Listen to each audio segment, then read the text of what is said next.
Beginning on that was you have to go back to 1981 when I was starting graduate school at IU Bloomington. I went to IU Bloomington to consider studying community ecology, which is where you study an assemblage of species living on a site. And in the fall of 81, my advisor asked me to describe to him what I envisioned for doing my dissertation on. And I said I wanted to study the community dynamics of animals that lived in two adjacent habitats. And I gave him the example of a sand dune and an oak woodland right next to each other and how the animal community worked there. Well, about 8 seconds of silence followed my offering there, which felt like 8 minutes of silence. But then he said, well, around here we have forests and we have ponds in the forest. So the amphibians go from the forest into the pond to breed and then they move back into the forest. Is that what you're talking about? And I lied and said, yes, that's what I'm talking about. So that's how I got started studying amphibians in the early 1980s. So I worked in southern Indiana and ended up working there from afar or from there for over a quarter of a century, as Bella mentioned. But then I moved off to Ann Arbor and started studying amphibians in southeast Michigan. Then I came to northwest Indiana a long time ago, as Bella noted, in 1992, and studied amphibians in northwest Indiana, northeast Indiana, other places. Anytime we go on vacation, we check out amphibian sites. So you'll see slides today from Lake Superior all the way down to southern Indiana. But when I started here in 1992, about 1994 or 5, Anna Grabowski of Lake County Parks asked me to give a public presentation on amphibians. And I had never given one to the public. I'd always spoken to science community before, but never to the general community. So I put together a slideshow using old-fashioned slides.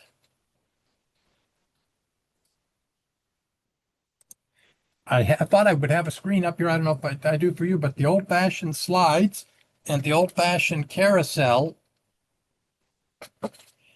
and gave that at Gibson Woods Nature Preserve in around 1995, and everybody liked it. And Anna suggested the title, you should call your presentation The Lives and Times of Amphibians. So I stole her suggestion. I've been keep sticking with it for 30 years at just adding the word Midwestern in there. And of course, lots of slides got added to it as I presented over the years in so many different formats. And I would lug the slide projector around with me to show the slides, and it finally started to break down, so I had to get it digitized. But that allowed me to add all kinds of new things to it. So we're going to have lots of images from the Midwest, but also from the internet in various places, including video. So we got a lot to cover, and that's how it all ended up coming to be. But our themes for tonight are going to be, what are some of the features of the optimal aquatic and terrestrial habitats? Amphibians, as you know, most of them live in both aquatic and terrestrial habitats during their life. So we'll look at those optimal features of aquatic and terrestrial habitats. Then we'll look at the species diversity of amphibians in Indiana. How do they choose their mates? What are the basis for choosing a mate? And what is egg laying like? And what are the eggs themselves like?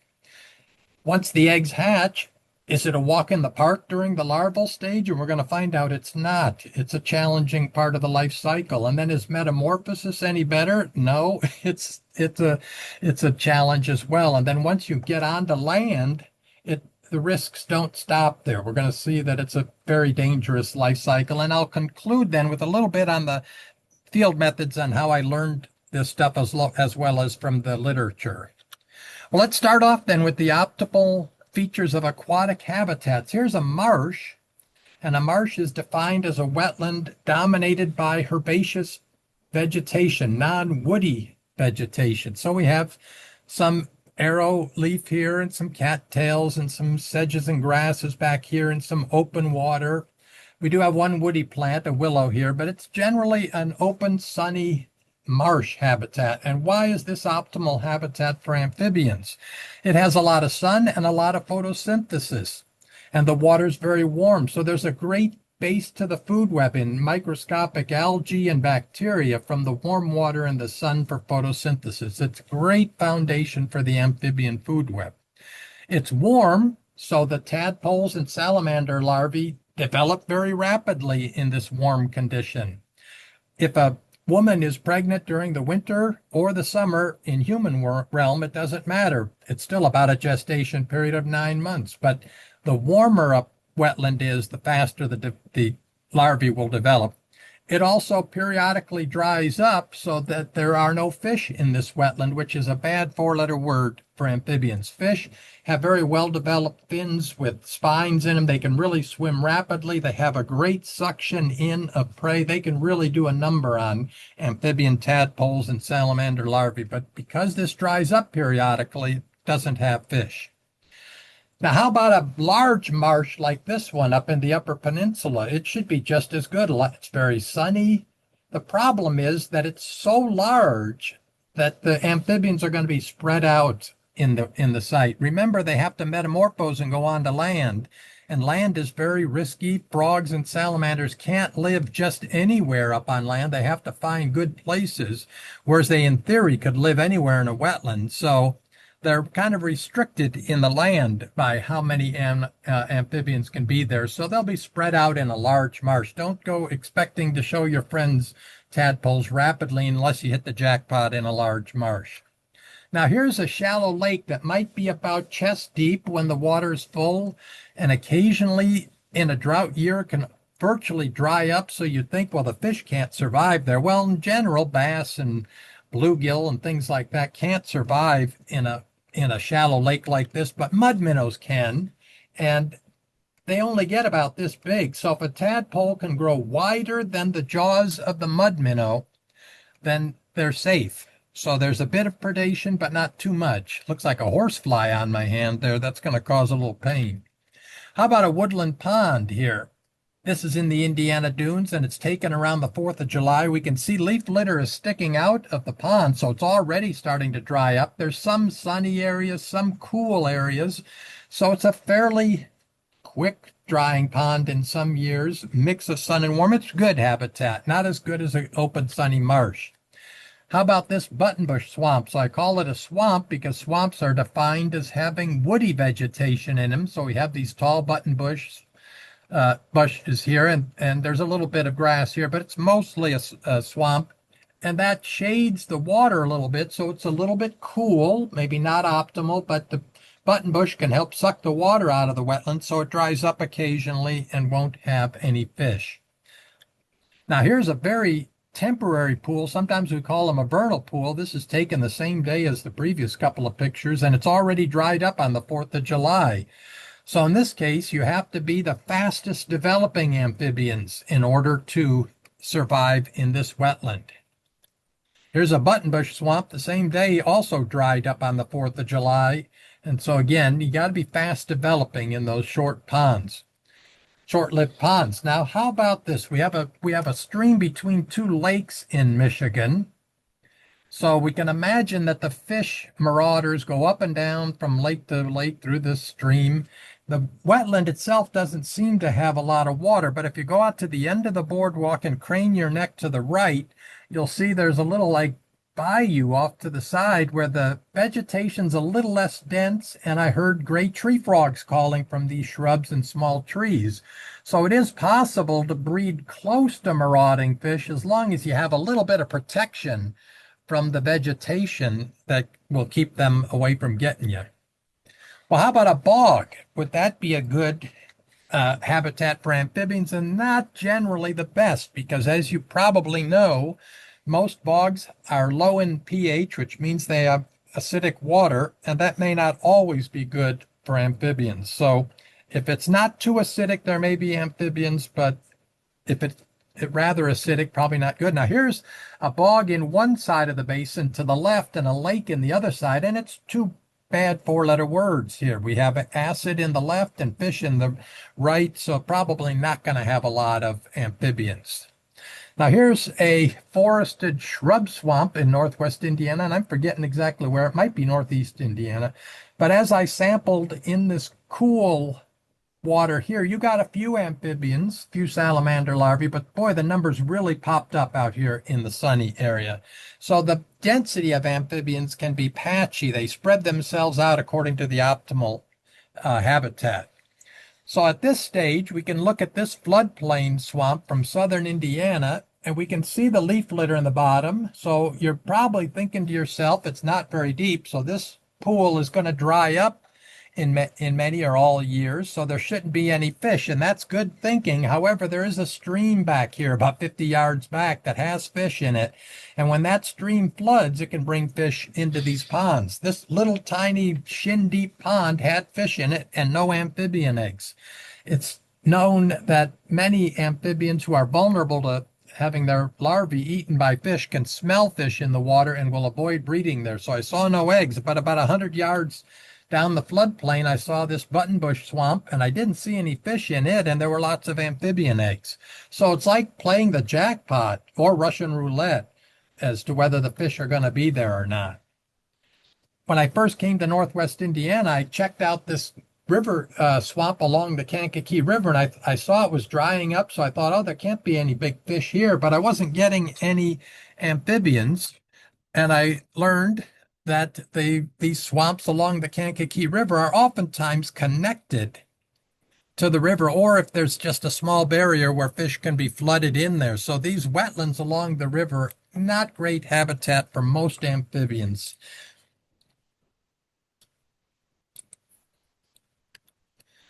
This is a little bit of a hazy picture, but one day when I was in my 20s, a long time ago, I was driving over near Terre Haute, and I saw this big swamp, pulled the car over, which I would do all the time back then, and just got out and started sampling for amphibians and didn't find any, but soon found the Wabash River was back there. So we had the same thing, too many fish in that habitat. How about a pin oak swamp? Now, these are kind of unique wetlands here in Northwest Indiana. You have some up at the Indiana Dunes and some down at Jasper Pulaski Fish and Wildlife Area and Willow Slough, places like that. They're on sandy soils usually.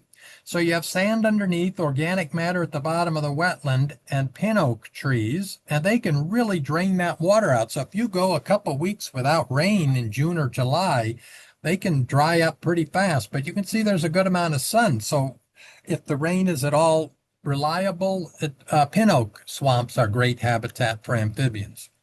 In Northwest Indiana, North Central Indiana, into southern Michigan and Northeast Indiana, we have a lot of glacial moraine where the uneven topography leaves depressions for ponds. Here's one that's shaped like a backward C. So the sea is facing to the left with this peninsula going out here, and we can see that it is pretty shady, so it's a little bit of a cool pond, but it probably does dry up in some years. It just doesn't look like a good fishing hole, so it's pretty good habitat. Now here the beaver made the pond, so we can see the beavers were busy chopping down this tree, and they built the dam in the back. This was a very small stream that only had really tiny little fish in it, and they weren't much of a predator on amphibians.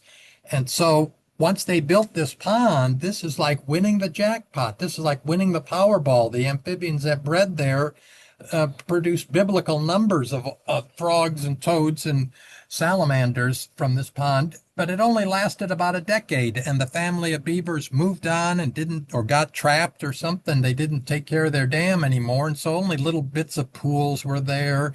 This segment to it couldn't hold water at all. There's the old dam right there. They just didn't take care of it. So those kind of ponds can come and go. But you can find amphibian wetlands just about anywhere where there's somewhat undisturbed habitat. Here's an island in Lake Superior, and it has pools along the shoreline and up in the land that amphibians can breed in. There's that same island from a distance, but here's the mainland. These are the kind of rock pools I'm talking about. These are amphibian habitats out in the sun. You can see the water's gone down, wetland vegetation, and the tadpoles are here scraping bacteria and algae off the rocks there, that oozy material on the rocks. And they're just, if there's no predators in there, this is heaven for them. It's warm from the sun, tons of food.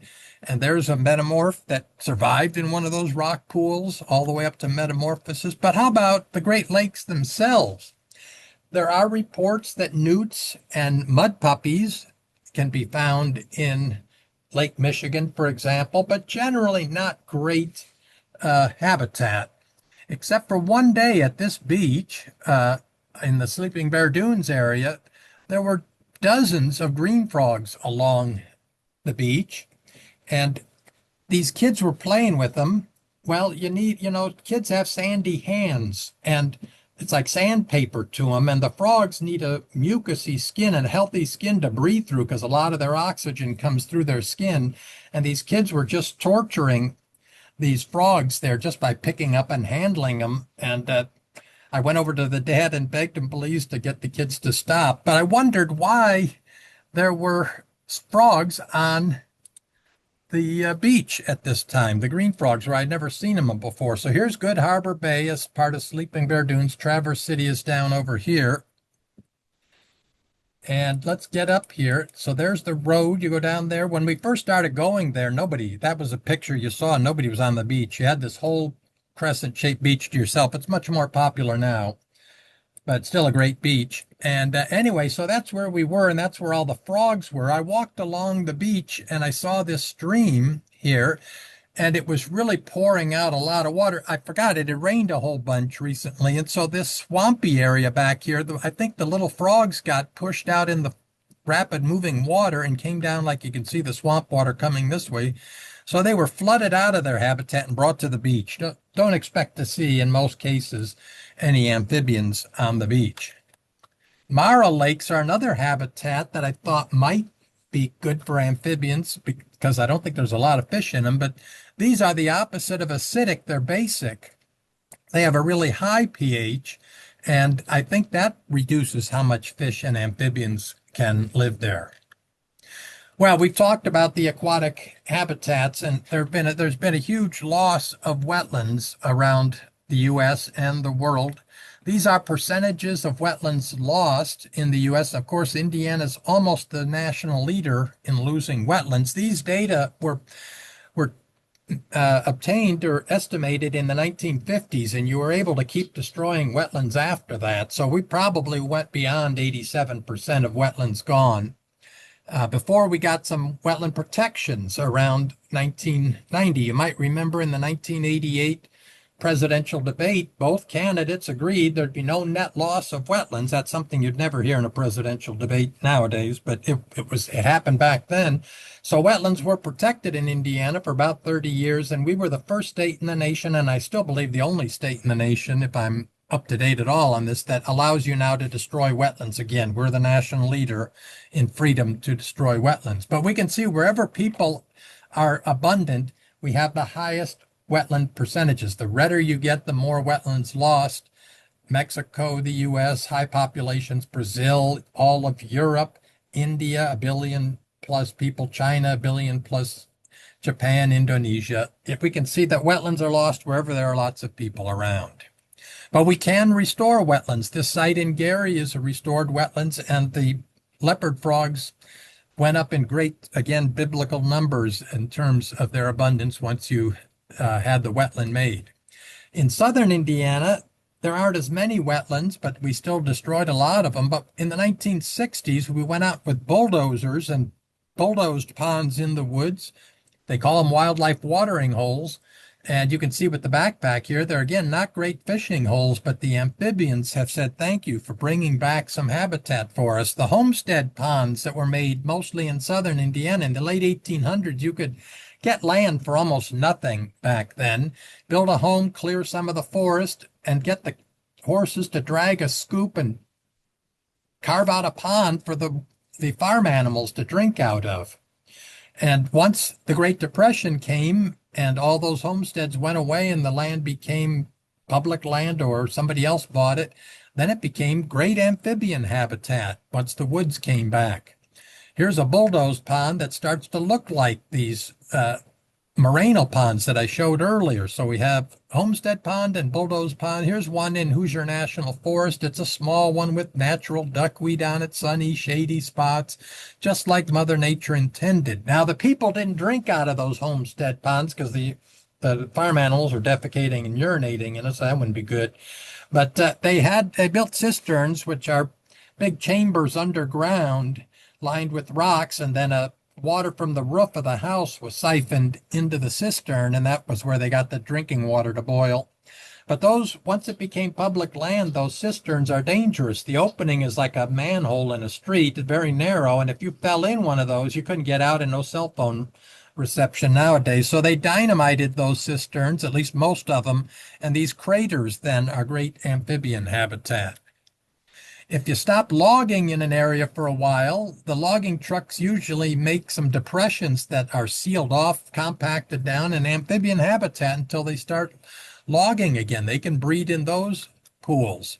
This little tiny, very temporary pool I studied for 17 years, and here are the wood frog egg masses, and every year it dried up before any metamorphose. But in the 18th year, a great multitude was brought forth because it rained almost every day in May that year, and the froglets metamorphosed in high numbers. Now, a wood frog adult lives only 5 years at most, so this is like us going to the casino repeatedly, even if we lose.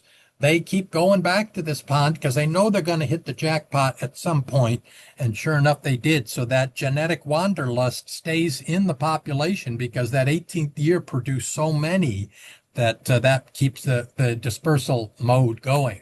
But how about little tiny streams that don't have big fish? Can they be good amphibian habitat? And for some salamanders and occasionally frogs, these little pooly streams can be good. During the drier parts, they just are isolated, not flowing anymore, but the larvae can be in there.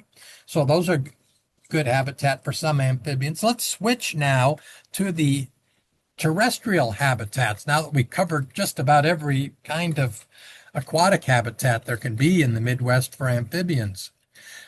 Let's look at this forest. This is ideal habitat for amphibians. Let's start at the lowest levels, the leaf litter over the ground. I mentioned before that amphibians need to have moist skin so that they can breathe through the skin as well as take in some oxygen through their lungs. And that leaf litter layer can help keep the soil moist and hold moisture in, so that can help the amphibians. But if the leaf litter dries out, there can be big logs, and that can help provide moist refugia for amphibians. There can be small mammal burrows, other animal burrows that amphibians can go down and get moist areas. All the low plants here are taking water out of the soil up through their tissues and evaporating it out through their leaves. This is called transpiration. So that makes the ground humidity very high. And in fact, there's transpiration all the way up to the top of the trees. So a walk in the forest is a more humid experience than a walk out in an open, sunny prairie.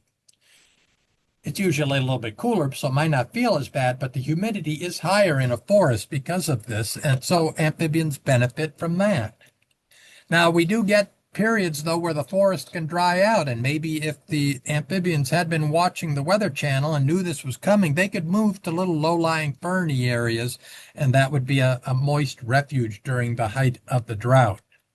But at some point, it's going to rain again throughout the woods, and the whole forest system becomes amphibian heaven. We may walk on a day like this and our boots get muddy and wet and our socks wet and lots of mist in the air, but just remember the amphibians are very thankful for these kind of rainy, misty conditions.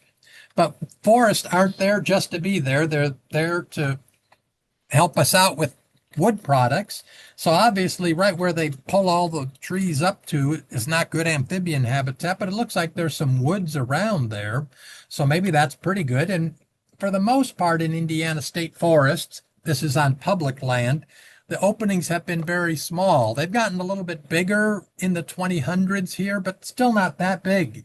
So here's Brown County, and we can see there was an opening right there cut into the forest. They probably selected some other trees from around here, but they opened up that much of it. Here's another opening. There's a small opening. They're starting to fill in.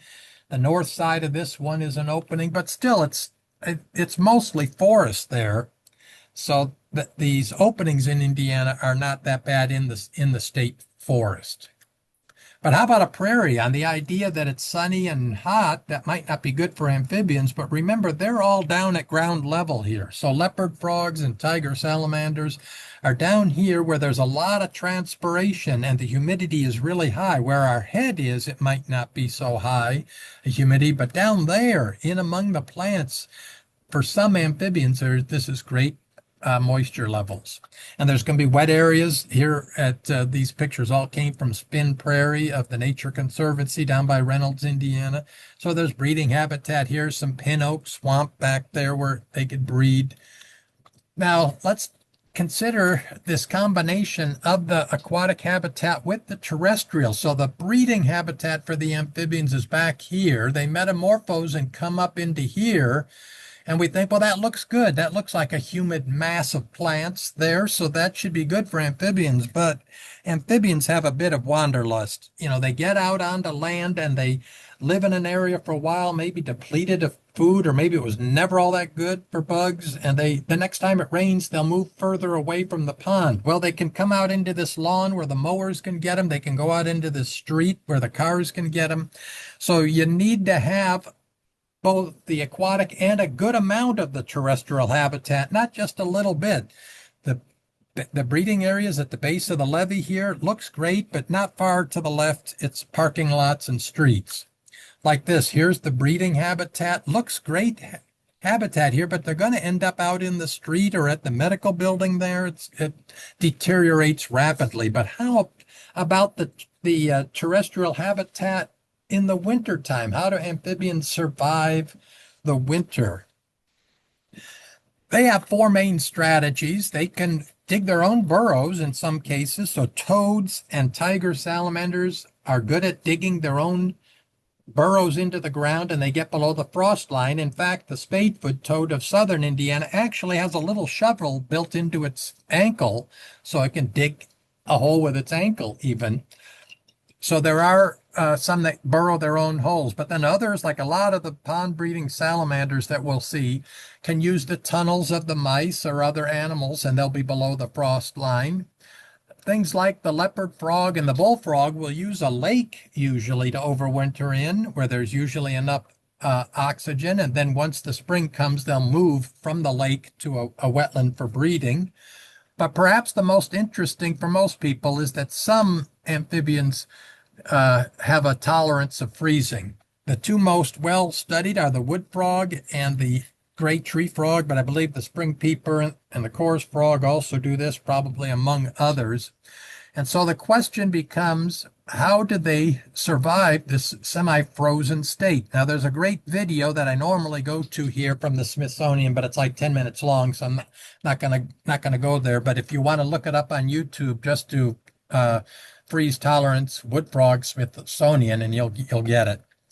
But let's take the example of the wood frog. It's now, let's say it's getting to be Thanksgiving time, and the nights are getting chilly. So you realize there's not a lot of food left. So you hunker down under a thick pile of leaves out in the woods, not just any old place, but probably a thick pile of leaves.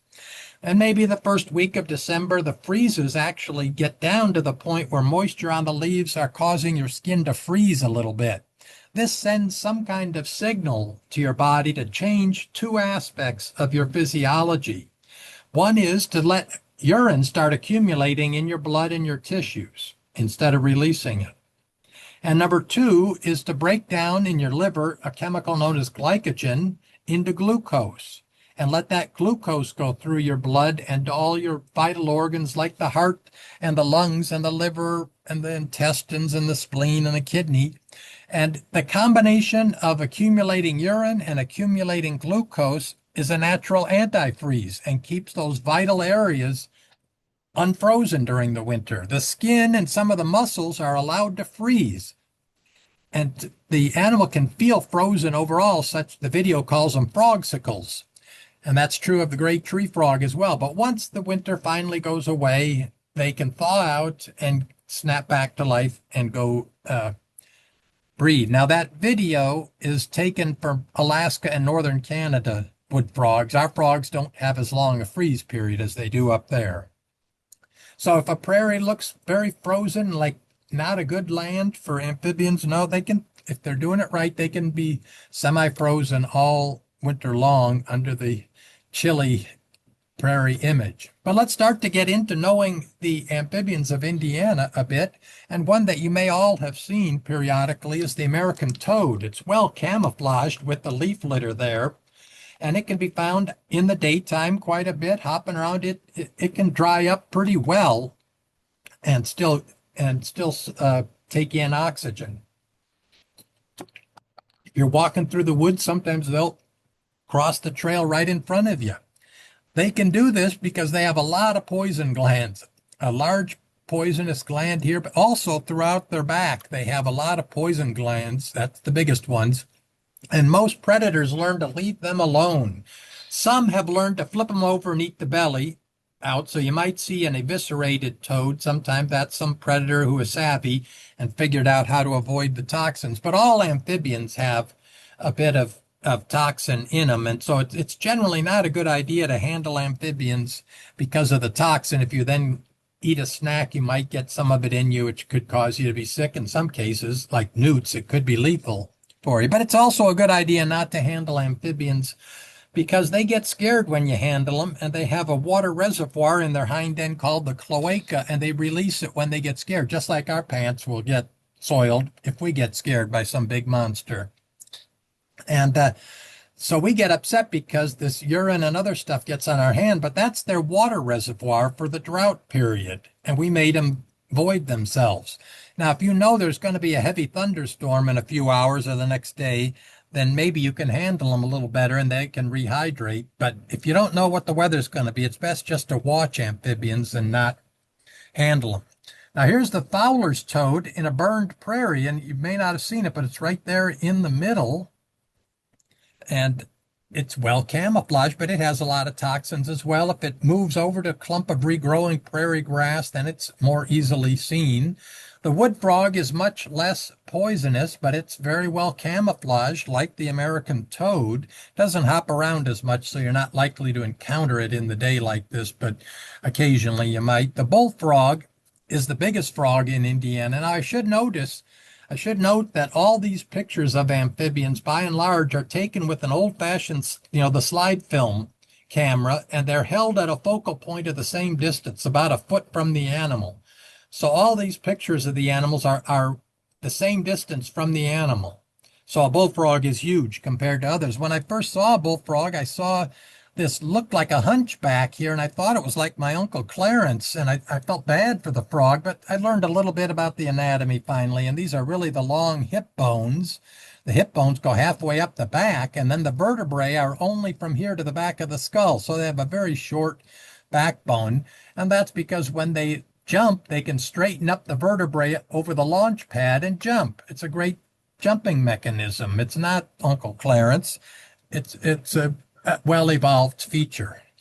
Now here's the western chorus frog, and you'll notice that the stripes on the body are almost identical to the stripes on the dried grass. And this is one of the dumbest things I ever did in photography. When I first saw this chorus frog, it was rotated 90 degrees to its right, so it was looking at you right now. And when I went to take a picture, I saw that these stripes lined up with the grasses, and I said to myself, "You can't see the frog, you idiot." So I poked it and turned it sideways like this so you could see the frog. And then I thought, wait a minute, I should have had a before and after picture. So I took a stick and poked it on the other side to come back, and you know it jumped away. But you'll have to do a little mental cut and paste. If you rotated that 90 degrees to its right, it would be well camouflaged. Another small frog is the cricket frog, which south of Indianapolis is still doing okay, but north of Indianapolis is not doing very well in most places. It'll surprise you in abundance in some parts of Gary, for example, but many other areas gone, and we really don't know why. The leopard frog, a bit bigger frog here, is one I found in a lawn, but it's going to be oftentimes in a grassy or a prairie habitat. The Cope's gray tree frog or the eastern gray tree frog, they look the same and behave the same. They are the real Houdinis of the frog world. If they're among green vegetation, they can turn green. They can lose the green if they're on bark and meld in, be well camouflaged with the bark. And then in this case, it's on a leaf, and you'll notice it has its arms and legs pulled in tight. It turns out that frogs lose water more rapidly through their belly than through their back. So by hiding the belly and pressing it against the leaf, they retain water. But here's a a great tree frog that's kind of blanched itself in a very bright environment. So we saw all kinds of colors in the great tree frog, but we did not see this yellow before in the inner hip, inner thigh, inner calf, and ankle region. And it turns out that this is called flash coloration. We believe this is how it works. Suppose you're a great tree frog up in a tree sitting on a branch, which they are a lot, they live up to their name, and a crow lands on the branch near you. You think, well, I'm camouflaged, it won't see me, but maybe it smells you and it wants frog legs for lunch. So it comes over closer to you and you start to panic thinking the crow's going to find you. And you make a leap and this yellow flashes and startles the crow so it doesn't see what branch you landed on. So it's thought that this yellow flash startles predators to the point where they don't see where the tree frog lands. Now, here's the green frog, which is not quite as big as the bullfrog. And when I first saw this frog, it was rotated 90 degrees to its right and looking out over the pond. And it turns out that green frogs and bullfrogs are territorial and they defend a territory. Why? Because it's sunny. So if they can get a female to breed there, the eggs are going to develop fast and she's going to like it, that he can defend a territory. He's strong and all this for it. And it turned toward me to try to scare me off from it. Well, I was glad I had the camera that day, but I don't have the camera every day. If there's a threat of rain or I don't have enough money for the film, I don't have the camera. And twice in all the years I was out there, I saw a frog fight. So I could only describe it to you, but this is where the beauty of YouTube comes in. So let's take a look at what these fights look like. Your father knows about saving money. Everything I'm wearing, I've had since boot camp. Look at this. There's a frog. So they found the egg mass right there, and then there's the defender right here. And you notice how he's not jumping away. Normally when you see a frog, they jump away, but they're trying to defend that territory. And it looks like somebody else wants to have that territory. So here comes the squabble. And if you're thinking, hey, that looks like Japanese sumo wrestling, that's exactly what it always comes out to be. Japanese sumo wrestling until one gets thrown out, usually the smaller one, from the territory. And there's a couple more fights in that video, but we'll suffice it at that one. But then bullfrogs do the same thing. Here's the bullfrog thinking maybe somebody's wanting to come in.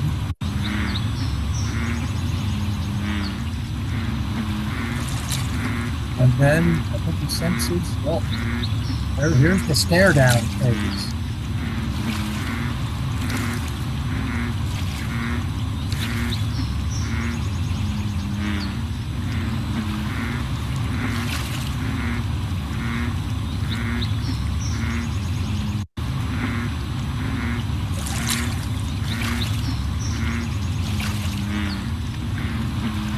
To the fight.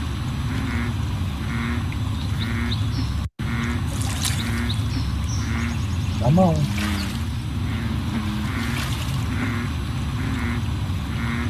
Oh, here.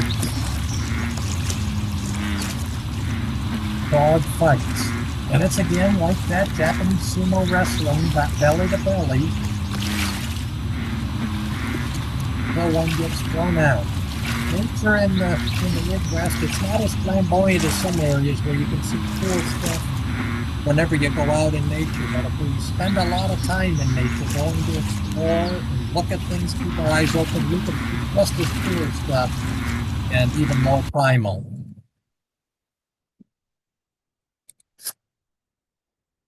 Now here's a female green frog about 50 meters away from a pond, and she's listening to the males calling. So on the theme of how do you choose a mate, she's listening to the calling. She's listening to see how frequently the males are calling, how deep their voice is. Deep voice means a bigger male who might have better genes. He's lived longer.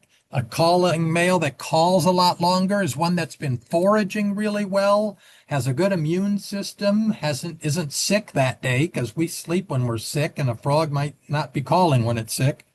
It's wily and keeping away from predators, even though it's making a big racket by calling a lot. So she's evaluating the males and might think, I want to go over toward that guy tonight under cover of darkness.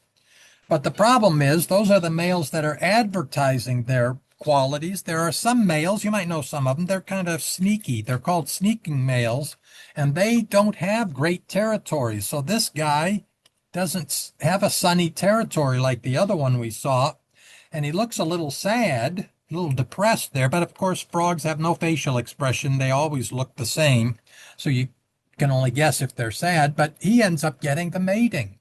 He's a sneaky male that jumped her on the way to the pond. And as is normally the case, the male's on top and the female on the bottom, and they'll reproduce in the pond. Now here's the American toad, and here's a male. He looks really small, like this is his first time ever mating. He's supposed to be up on the back here, but he's on the wrong side. The wetness is down here, so the pond is to the right, and it looks like she's trying to rub him off. And another male jumps on top of her, and now she's into steeper territory, trying to get rid of both of them. So this mating in frogs and toads can be really frenetic, but mostly so in what are called the explosive breeders. Some frogs, like the wood frog, breed in just 1 or 2 nights in March usually, and all of the frogs come in a very short time, and it can be really crazy, frenetic breeding. Sometimes you can stick your hand in the pond, and a male wood frog will match up in what's called amplexus here with your hand, thinking you're a mate. In this case, a female died and was belly up, and the male was doing a bit of necrophilia here, trying to see if he could get a mating. But let's see what wood frog mating more naturally looks like. Eggs under some debris.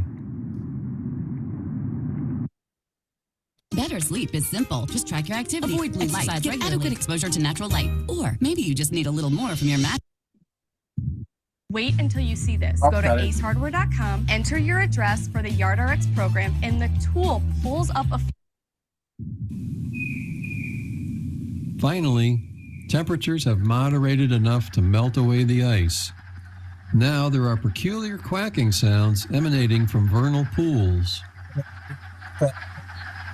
Spring must be here, because wood frogs have awakened from their winter sleep under the leaf litter and are congregating at vernal ponds to mate.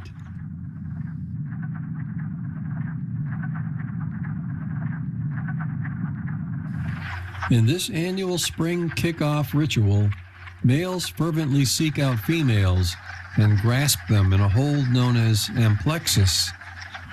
Several males may compete for the opportunity to fertilize eggs as the female ejects them. This is how females can grow too many males. Water from melting snow and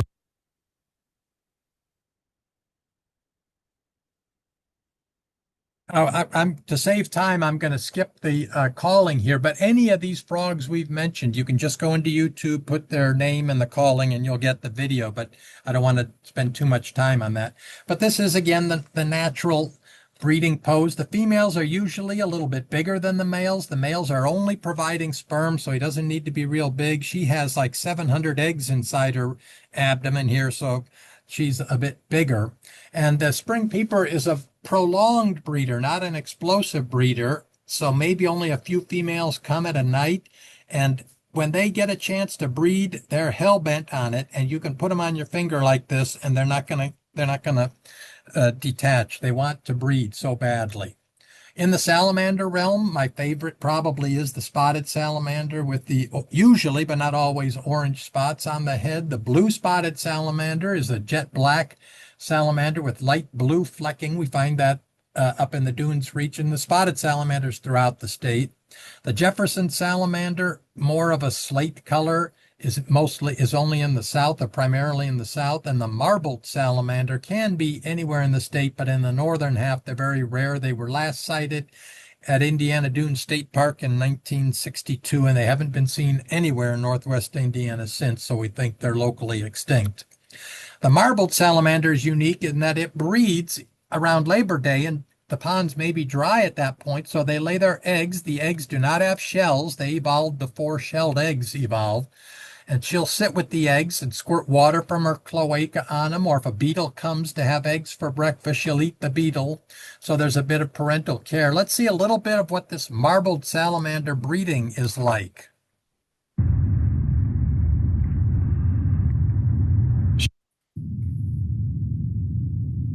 As it matures, its yellow spots will become more prominent. Spotted, Jefferson, and blue-spotted mole salamanders breed in water in spring. There is a fourth New England mole salamander that breeds on land in autumn. They choose sites near dry pools that autumn rains will soon fill. From the surrounding uplands, the males come here to await females. A number of males will arrive a couple days or so ahead of females. They are boldly patterned, marbled salamanders.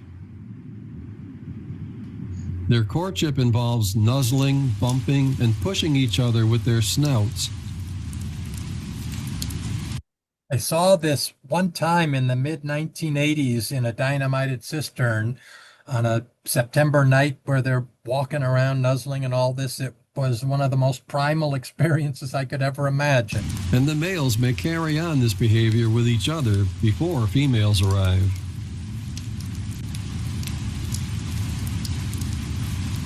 Last night, a female made it as far as this piece of bark, a temporary shelter where she spent the daylight hours.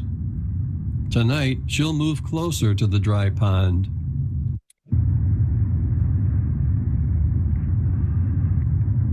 She stops for another night.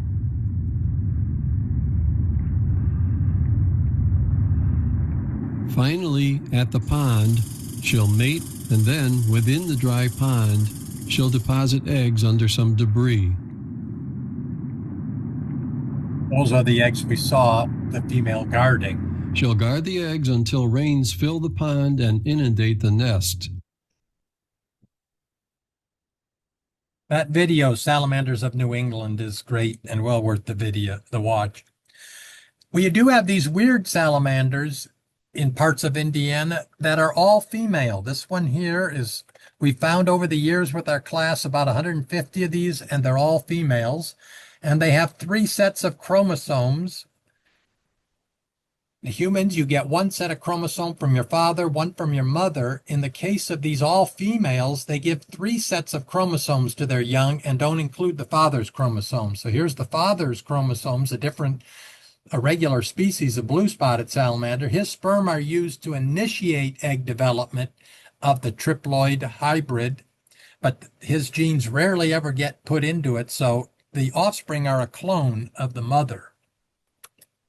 The tiger salamander is the largest salamander in the Midwest that routinely goes out on land, and it's found in prairies and open oak woodlands usually. The siren is a large salamander. We're hoping to find some of these with my class tomorrow, but this is a fairly big one. They're kind of like an eel. They have just front legs, no hind legs. They still have their gills, so they retain childlike appearances into adulthood. This is called paedomorphism. The newts are another salamander. The adults have a brightly yellowed belly. This is called aposematic coloration, a gold belly, which is warning predators that I'm highly toxic. The juvenile stage is usually a brighter red than this. This is a closer image than I get with my camera. Some other guy took this picture. They're highly toxic, but they metamorphose at this point to get to the adult stage, and they have a larval stage as well. The long-tailed salamander can live in breeds in streams. The two-line salamander breeds in streams. There's its larval stage that can be there when there's just little pools of water left. We have some lungless salamanders in Indiana. One is the slimy salamander, lives up to its name, very slimy. The redback salamander, it doesn't always have the red racing stripe. It sometimes is lead phase or another coloration, but they don't have lungs either, and they never go in water. But the ones that do go in water, as our climate is changing and becoming more erratic, it sometimes causes problem. These 100 or so Jefferson salamanders, all about the size of a hot dog, came during January one year to breed, and then it got cold after that warm spell, and the pond iced up, and they can't live under ice. They have to come up and gulp air. So all of them died in a mass mortality event. Again, I think we better not show all the video. Maybe I'll show part of, well, I show part of this one. Okay. Her Oops, I light forgot. markings are more of a gray rather than the bright white of males. There are obstacles to overcome. A stick. Mountain seeps and springs, where it can remain moist enough to acquire sufficient oxygen through its skin. Brook trout are I forgot to memorize the time. Oh, 3 minutes and 20 seconds. Sorry. Her light markings are more of a gray, almost 8 inches in length. Mole salamanders have stout bodies and thick limbs. It may take a couple nights to complete the journey to the pool. He's reached the breeding pool after migrating possibly up to 1,000 feet or so. Even a half mile, they can come. Many other males will likely be arriving too.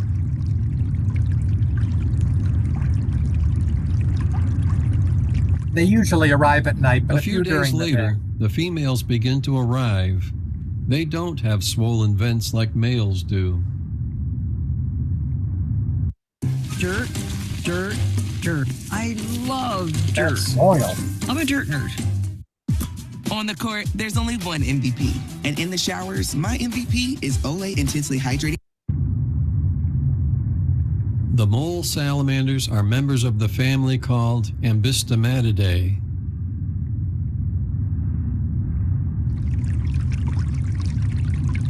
Coming to watch amphibian salamanders move to the breeding pond is an experience of a lifetime.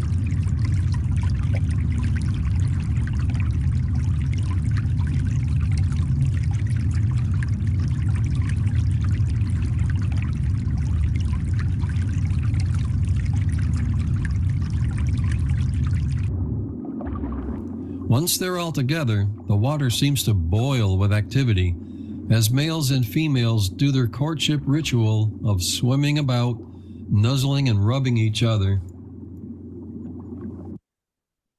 So let's see a little bit more of that breeding, looking at and the production of their spermatophores.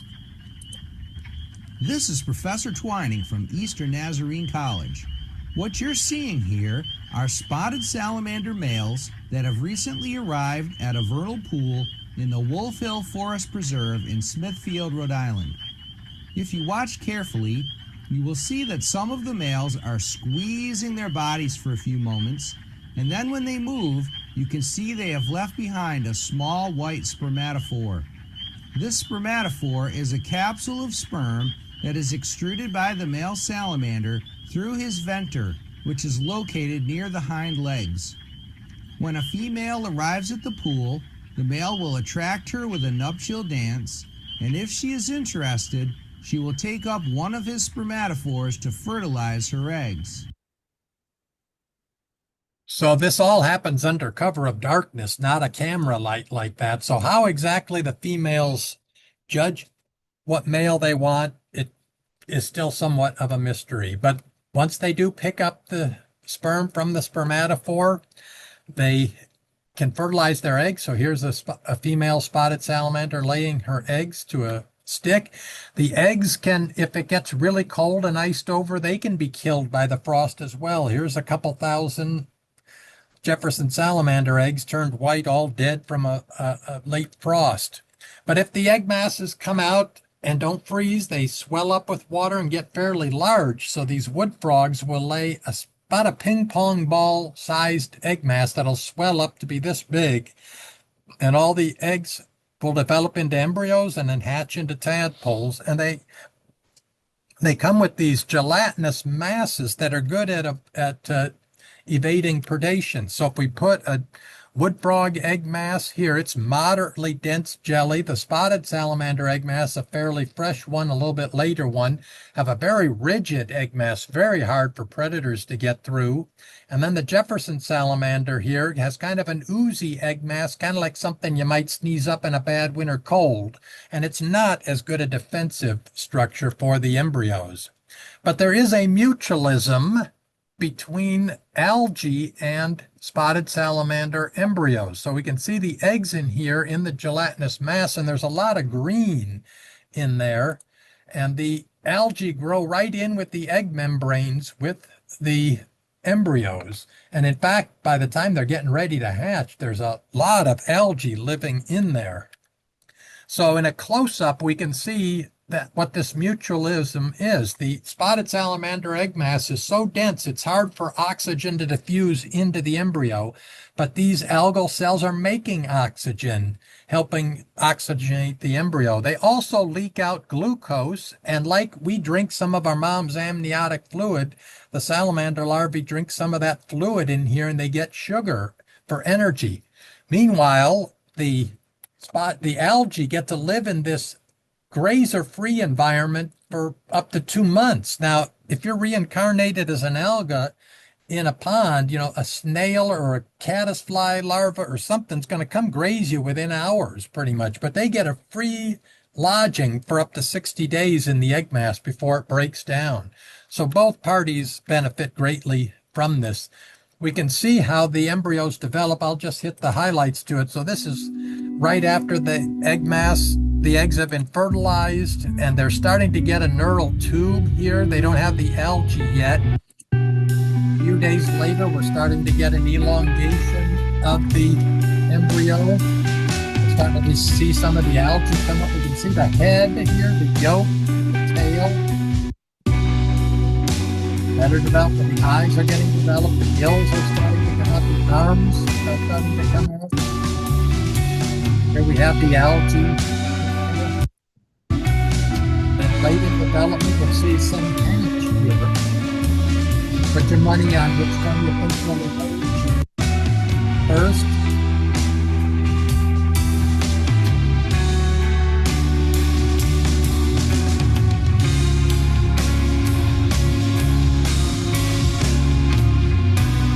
There we have this one. Put your money on.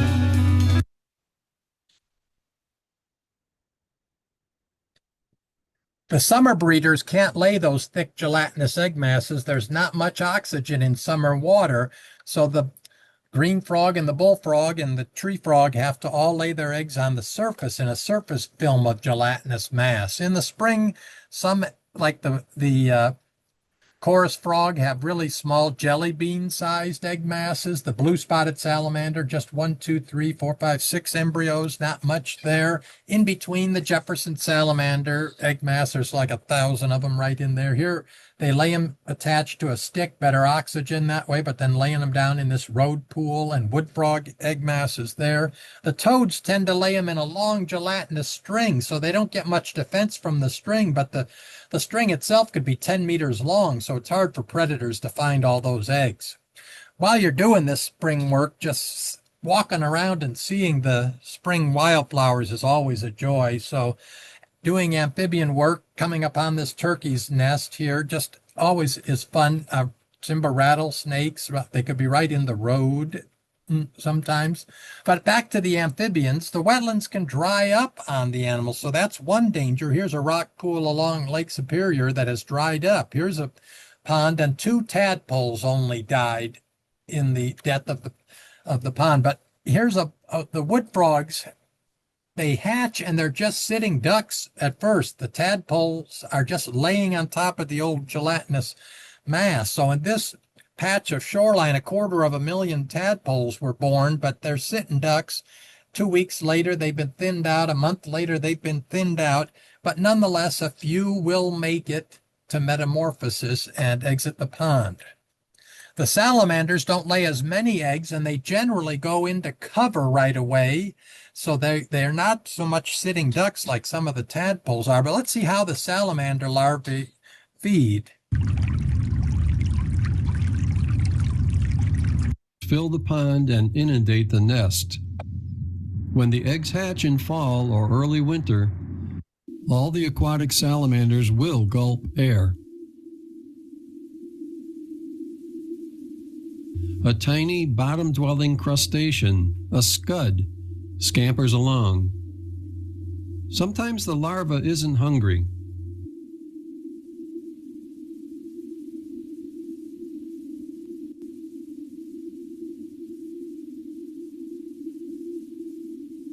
Sometimes it is. So they do have pretty good suction, but In nothing this like larval fish. stage, it must use suction to ingest prey. Later, as an adult, it will be able to use its tongue to grab prey. These are its gills here. The gills are external during the larval phase. Here's a mosquito larva. Let's see if the salamander can mosquito help us larva. out. In slow motion, we can see that it And did another help scud. us out.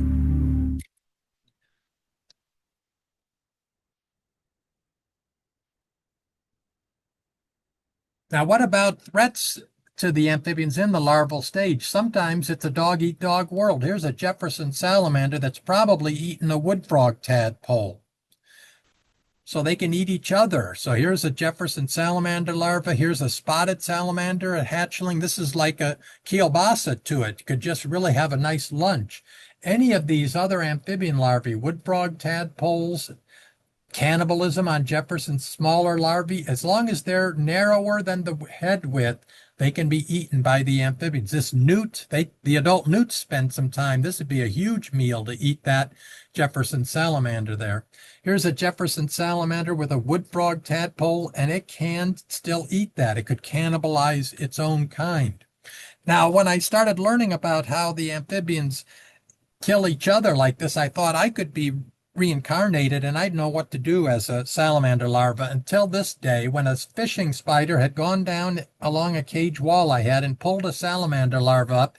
It had eaten its head, its arms, its shoulders, its gills, its thorax, its abdomen, and now was finishing its hips and tail. And I thought, I'm not for that. It was like Jimmy Stewart and It's a Wonderful Life. You know, give me back my regular life. I don't want to be reincarnated as an amphibian. This spider caught a dragonfly out of midair. Now let's look at this predator, a beetle larva. The width of the head looks narrower than the body width of this tree frog tadpole, so you think it's safe, but it turns out the lower jaw has these big curved hooks that it can flare out to the side and can shish kebab that tadpole. If it gets it in the main body or the flesh of the tail, it's all over. But the tail, it doesn't show up in this Kodachrome slide very well, but the tail is usually a blood red or a bright orange in color, and that's where the floppy part of the fin is. And so when a tadpole senses it's going to be killed, it dashes, and the predator sees the orange and attacks that. Its curved hooks rip right through the fin, and the tadpole has 9 lives. Now here's one that it got where the meat hooks got into the meat of the tadpole and got it, but here's a tadpole that survived 1-2 attacks at least. Now, when there aren't predators in the pond, the tadpoles don't make much of the orange. This saves them a lot of energy in not having to make all the coloration. But there must be enemies in this pond because they've made the color. Now, in this pond, the tree frog tadpoles over here on the left, they all have the blood red fins. But in this pond, the tree frog tadpoles are clear. No predators over here, predators over there. The dragonfly larvae have the same thing. Their lower jaw can extend out. It's on a hinge. You know, this would be like us having a pizza and not having to pick it up. We could just eat it off the table sitting there. So they can catch other dragonflies that way. Here's one that's caught a tadpole. Again, here's that hinged lower jaw coming back like that. So they can thrust it out, catch the tadpole way out here and pull it in, or a salamander larva. There's a dragonfly in one of those rock pools. We see them metamorphosed as this, but the bigger dragonflies are pretty strong predators. There's another lethal effect as we're winding through the life cycle here. There are viral infections at high density of amphibians, and oftentimes all the wood frogs in a pond, all the wood frog tadpoles will die. Not all of the salamander larvae will die if they get the virus. But let's look at the ones that can survive with fish. The bullfrog tadpoles have toxic skin secretions, the fish won't eat them. And the same with toad tadpoles. They're toxic. Now here's a case where some leopard frogs beached themselves up into the shallow water and were dying. You can see a lot of them bellying up as they metamorphose. I think they had some kind of parasite that caused them to do this beaching. But metamorphosis is no walk in the park because there are water snakes along the edges of ponds. There are mink and other animals prowling on the edges of ponds.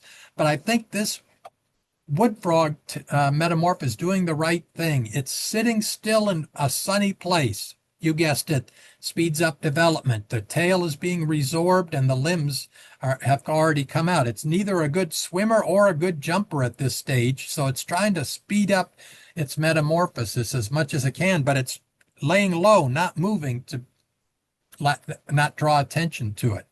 So here's a bullfrog tadpole. The arms develop inside the body and punch out. You can see the elbow is going to come out here. So that the legs develop, the hind legs develop slowly over time, and then the arms just pop out. But we get this with this leopard frog. We can see that once they have 4 limbs, they're not a good jumper with the tail, but they're not a good swimmer with the limbs. So they got to be really careful during metamorphosis. But once you metamorphose, here's a great tree frog. They usually have this emerald kind of green color, and this thing is about the size of a dime. So one of the challenges on land is desiccation. Now here's a rainy day, and it can use its belly to soak up water because most frogs don't drink water, nor do salamanders. They got to soak it up. But it could, if it doesn't rain for 2 weeks, it could be dangerous in terms of desiccation. Now here's a Jefferson salamander just metamorphosing, and it's the size of a cigarette butt. If it's going out into dry environment, it's going to have trouble with desiccation. But meanwhile, every bird that forages in the leaf litter, every shrew, other small mammals, snakes, all are enemies to that frog. Now here's a spotted salamander using a special lens in October. So it metamorphosed in August, 2 months out on land, and it survived, and we'll hope it had a long and full life. Well, we're down to our last few minutes here, so I thought I would, after we've now completed the life cycle, I'd talk a little bit about how it is that I got to learn a lot of these things I've talked about besides the stuff that come from the literature on the internet. And then one of the ways I quantified all that I learned is by using this Dropbox sampler, which the internal dimensions are 1 meter long by a 0.5 meter wide. And you can drop it into the pond and use a net to sample it out, and you can move it around the pond in different areas and get a whole bunch of replicate samples of the same amount of pond bottom. And this can tell you a lot about how the amphibians are doing. There's the net that's shaped like the box in order to get the animals out. Sometimes I don't wear any pants when I have to carry this contraption around. And during some of these isolated moments, I wondered how far I had actually carried this box over a quarter of a century. And it turned out my estimate is about 2,000 miles. So maybe from here to California or something, I carried this thing in stages. I thought it kind of like Forrest Gump on his endless run, just carrying this box sampler. And you can meet all kinds of people out in the woods and have a little party with them. You can have a little break and do that. Still to this day, this guy down here in the corner creeps me out, but that's another story. But that's how the samples are actually taken here in the pond. We do it at the Indiana Dunes in open areas of the pond, in buttonbush, grassy areas of the wetland. And we can tell here's a wetland that has all healthy growing Jefferson salamanders, and it doesn't look like there's any enemies in the pond, no major competitors. So we can learn all these things from these box samples.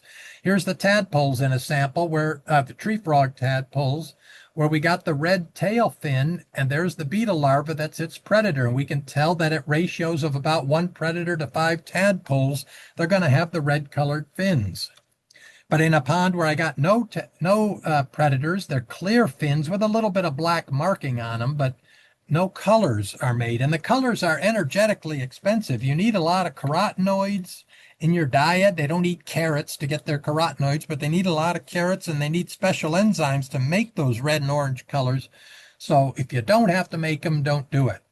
The toad tadpoles I mentioned were toxic, and if they're in an area where There may be fish there, but they can be there by the thousands. But we also had to quantify some of these predation rates of cannibalism and so on and so forth. And so we built these pens. In this case, they're 3 meters long by 1 meter wide, and they have an aluminum screening, and you put some leaf litter in the bottom. So it looks just like the pond, and you can stock in known numbers of beetle larvae with salamanders and tadpoles in there. You know what you put in, and then you keep those. I learned to keep those spiders out because they can kill your animals, and they do it randomly. So you have to get rid of them all the time, the spiders. And it's like a test tube rack then, and the morning sun gets the test tube rack like this. The afternoon sun gets the far side. So you have to have everything the same, and you can get an idea of how these larvae survive. Here's some at the Indiana Dunes where we can see they were up on the slope here earlier at higher water levels, and you move them down as the crunch comes. Here's a site in Michigan. You can see where the stain is on the cages. These were full of water in the spring, but as the pond starts to dry, you can mimic that reduction of water. So not only are you getting the predator-prey or the competitive interactions, also the crunch of metamorphosing as the pond is drying up. But sometimes you don't want to mess with a pond at all. You don't want to put cages in there. You don't want to do box sampling. Just let it be. So you put this structure known as a drift fence up, and the animals can come in during a rainy night and climb over the fence. I put the flap on the inside so the salamanders, for example, can climb over and get in the pond. But then when they metamorphose or the adults want to leave, they don't like the flap. So they just fall down and use these boards as a log. So I get to sleep till sunrise at least, and don't have to go out there every night from May through September, and can just census them during the day. But the drift fence is a good way of doing that. We can see it around at one of the bulldozed ponds here with the boards there. You just have to go every day. You don't get any days off for it, but nonetheless, that's good. And then those dynamited cisterns, they're the easiest ones to put the drift fence around and to work on. And this, again, being back in the 1980s, that's when I was quite youthful and svelte then in doing the survey work. But we'll conclude by noting that the next time you go by a smelly, swampy wetland area, it may not smell great. It may look kind of rank, not some good swimming hole or something, but you'll know all about the lives and times of the amphibians that lived in that pond and bred in that pond and left. Or the next time we go on a hazy day where the woods look kind of blurry because it's so humid in there, we might be sweating profusely, but we'll know that even though we're a little bit in discomfort, all the amphibians in the woods are enjoying the moisture, keeping their skin moist. So thanks for going through this journey with me. And if anybody has any amphibian stories they want to say or questions, I'm glad to answer any questions.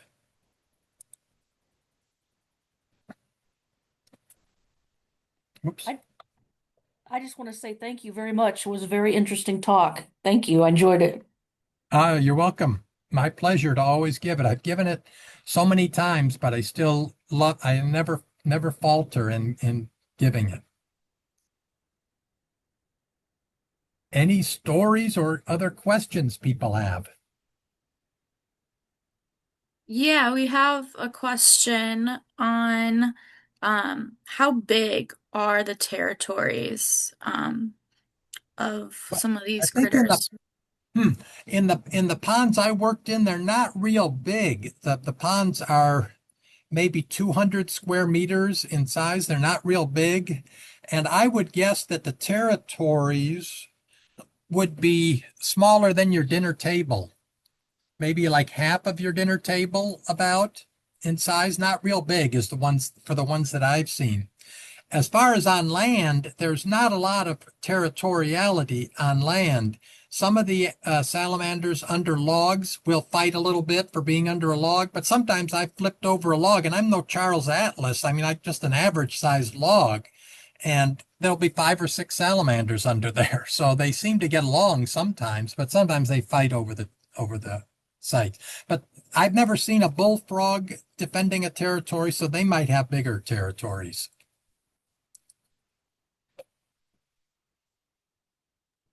And then we have a question in the chat, and then Bridget, if you wanna unmute yourself, we'll go to you. But Vera asked, did you say the larval stage can choose to have the bright orange-red color depending on whether a lot of predators are present? And then how would they know that the predators are Well, present? yeah, the best that I recall on that one is that it's not a cognizant move because they've had predators in a separate aquarium from the tadpoles and just let the water from the predator come into the tadpoles and they make the coloration on the fin. So there's a chemical cue of the predator itself. Something I don't know if people have identified what that chemical is, but it doesn't have to be a visual thing. Just the chemical scent of the predator is enough to tell them they got to put the coloration on. And again, I doubt they think about it, but some kind of evolved autonomic response, kind of. Yeah, great question there. Any others? People can just chime in, unmute and chime in. I have a story, I guess, an anecdote. Yeah.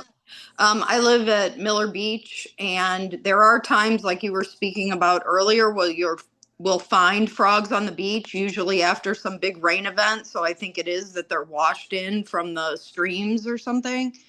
And my daughter and I would have gone and like had a bucket, and we'll put them in a bucket and then carry them to the lagoon in Miller Beach. I don't know if that actually helps them. I just know that they probably don't want to be out there in the lake in the waves.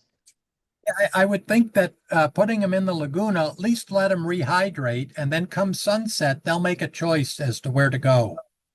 So I think that is helpful. Now, were these frogs or were they toads? No, they were frogs. Oh, okay, because the Fowler's toad can actually just live on dunes, and so they'll be there a lot. But somehow those frogs, or maybe they were moving from one wet area to another, or maybe it was a flood. Well, these are like washed up on the beach. Like like you'll even see them in the water, and then they get washed up on the beach, and a lot of them will be dead. Huh. Yeah, it's not prime habitat, but I think you're right. Probably is a flood event or something. Yep. Any other stories or thoughts?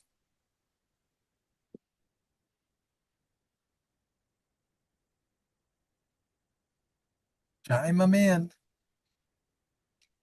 Otherwise, thanks very much for hanging in there. And be sure to check out on YouTube any or all of those frog calling videos. You'll see a lot more. I knew I was going to run a little bit short on time, so I didn't show them all. Thank you, Spencer. Yeah, thank you so much. And thank you all for coming and spending your evening with us. I really appreciate it. And be sure to come if you can to our in-person field experience that Spencer will be leading on June 15th in the morning. Well, we're going to try to sample for some of these amphibians and see what kind of challenge they have midway through the larval period. So if you go to that part of the larval stage, that's what our walk is in a month and a half going to be on, is just what are the challenges they're facing. Last summer, we did one for what are the challenges late summer amphibians are facing, but this year we're going to do more mid-larval period. Yeah, so that should be exciting. I did find at Meadowbrook, which is where this event will be, I found a red-backed salamander last week, I believe. So, yeah. But yeah, thank you guys so much. And Spencer, thank you truly my for your pleasure. time and knowledge and just everything. My pleasure. Thanks to everybody. Enjoy the evening. We've still got a lot of evening left. Definitely. Perfect.